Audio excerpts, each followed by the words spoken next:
एक असं पुरातन ठिकाण आणि त्याकडे केलेले पूर्णपणे दुर्लक्ष.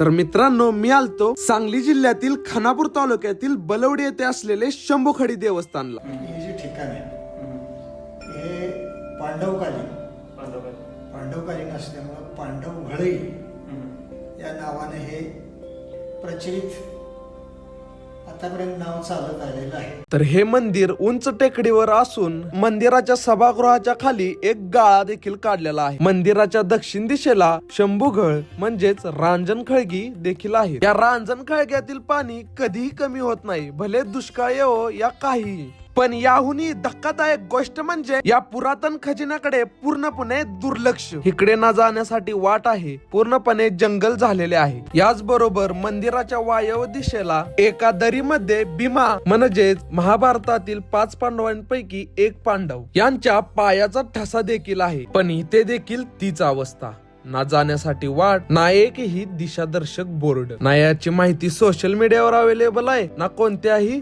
लेखामध्ये अवेलेबल आहे. पण काय असेल नक्की कारण? इथे खूप दाट जंगल झाल्यामुळे आम्हाला काही ठसा मिळाला नाही, पण मला एक युट्यूब वरती व्हिडिओ सापडला, त्या थ्रू हा ठसा मी तुम्हाला दाखवतोय. आपण इतिहास शोधतो दूर दूर, पण खरी पुरातन आपल्या पायाखालून निघतायत. हा व्हिडिओ जास्तीत जास्त शेअर करा. अशा ठिकाणांचा आवाज आपणच जिवंत ठेवूया. आणि हे शासनाच्या म्हणा किंवा जनसामान्याच्या दृष्टीने हे एक दुर्लक्षित अशा प्रकारचं हे ठिकाण होतं. आपण जर आवाज नाही उठवला तर हे रहस्य, हे देवस्थान जंगलाच्या या शांततेत हरवून जाईल.